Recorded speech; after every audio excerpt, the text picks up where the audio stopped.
देवी जी को खिला देना, तेरे घर में बेटा होगा, लेकिन एक शर्त है। क्या शर्त?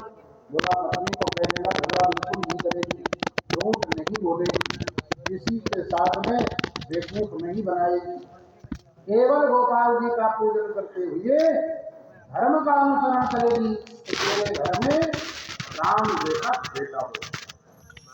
पंडित जी महाराज को फल मिला तो नाचने लग गए। अरे वाह, इतने बड़े सिद्ध बाबा! दौड़े दौड़े आए। पंडित जी महाराज की पत्नी का नाम था धुंधली। जैसा नाम वैसा गुण। जब तक पंडित जी से एक बार न कर ले, कुश्ती न लड़ ले तो शांति नहीं। पड़ोस के घर में जब तक झगड़ा न कराए तो भोजन ही ना जब हो जाए, फिर सूर्योदय से उठे तो चिल्लाना चालू करे। पंडित जी महाराज ने आवाज लगाया, धुंधली! एकदम बड़ी झल्ला की आई, चाहे वो गला फाड़ रहे हो क्या है? बोले धीरे से वो बताए, बहुत बड़े सिद्ध बाबा ने फल दिया है, इसको खाली तेरे बेटा। धुंधली कहने लगी, तुम्हारी मती मारी गई है, पागल हो गए? कहाँ बाबाओं से फल ले आकर मुझे खिला रहे हो? कभी बेटा से, कभी फल खाने से भी बेटा हो गए? ले जाओ इसे, तुम खा लो। पंडित जी महाराज ने समझाया, ऐसा वैसा फल नहीं, मुझे बहुत पाप लगेगा, तो नरक को चली जाएगी। थोड़ा सा डर दिखाया, थोड़ा सा चुप हो गया। इसे फल खा ले और भगवान की कृपा हो जाएगी। अच्छा ठीक है, तो मैंने अभी नहाया नहीं, 12 बज गए नहीं नहाई, तो ये ठंडी, मैं तो 3 दिन से नहीं नहाई।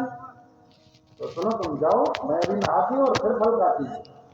पंडित जी महाराज गांव में चले गए, सबसे बताने लगे, हे भैया, हमारे घर में बेटा होगा। अच्छा कैसे? बोला बाबा जी ने फल दिया। पंडित जी तो गांव में बताते फिर रहे हैं। धुंधली घर के देहली में खड़ी सोच रही, हे भगवान, पंडित जी कहां से पागल बन के चले आए। पड़ोसन आई, समझाया कि फल खा लेती, कुतर की योग है, कितने तर्क किया कि फल खाएगी।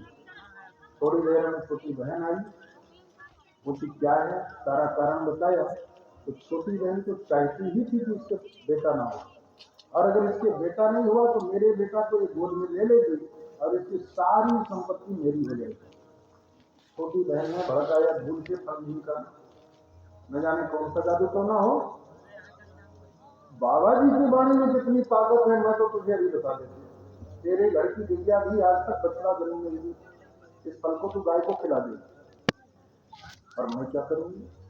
बोले मेरी पहुंच में बेटा है, मैं तुझे आधी रात में ले आके दे दूंगी, उसके बदले तो मुझे फल दे। क्या फल दे देना?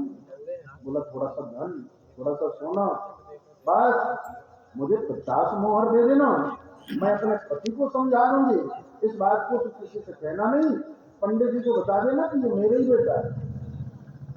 धुंधली की मती मारी गई, उसने कहा तो ठीक है, और ले जाके भैया को फल खिलाया, घर में बैठ गई। पंडित जी ने बोला खा लिया? बोला बहुत लाभ हो रहा है। बहन के जब बेटा हुआ तो आधी रात में जाकर दिया, उसी को धुंधली ने कहा ये मेरा बेटा है, मैंने जन्म दिया। पंडित जी ने बड़ा उत्सव मनाया। थोड़े देर में जिस गैया को फल खिलाया उसने भी बच्चे को जन्म दिया, जिसके कान गाय जैसे लेकिन आकृति मानव जैसे। पूरे गांव वालों की भीड़ लग गई, वाह पंडित जी के घर में गैया भी बच्चा जन्म दे रही है। बड़ा उत्सव मनाया। दोनों का नामकरण करने की बारी आई तो धुंधली खड़े करके खड़ी हो गई, वाह तुम बड़े कर्मकांडी, 9 महीने मैंने रखा नाम तुम, मेरे बेटे का नाम मैं करूंगी, मेरा नाम धुंधली है तो मेरे बेटे का नाम धुंधकारी होगा। ठीक है, पंडित जी चुप हो गए। पंडितानी जी के सामने दब जाओ। जो बच्चा गाय के कोख से जन्म लिया है उसका नाम रख दिया गोकर्ण। दोनों बड़े भय तो धुंधकारी महाखला, धुंधकारी इतना बड़ा राक्षस पैदा हुआ, किसी के घर में जाए तो बच्चे को उठा के कुआं में डाल दे, किसी के घर में जाए तो जहां बर्तनों में पानी रहे वहां टट्टी पेशाब कर दे, कोई अंदर बैठा हुआ है सो रहा है तो दरवाजा बाहर से लगा दे, किसी की गौशाला घास की बनी है तो उसके आग लगा दे। छोटे छोटे बच्चों का गला दबा दे रहे, कोई स्नान करने जाए तो उनके कपड़े चुरा के ले जाए, कोई राही निकल रहे हो उनको सीधे चुरा चाकू दिखाने लग गया। धुंधकारी मां भला, जैसे गांव में निकले तो दरवाजे बंद हो गए लोगों के, लेकिन जितना ही राक्षस ये धुंधकारी है उतना ही गोकर्ण जी महाराज बहुत बड़े ज्ञानी और धर्मात्मा है। गांव में निकले तो लोग दरवाजा खोल करके बैठा सुनने की आई,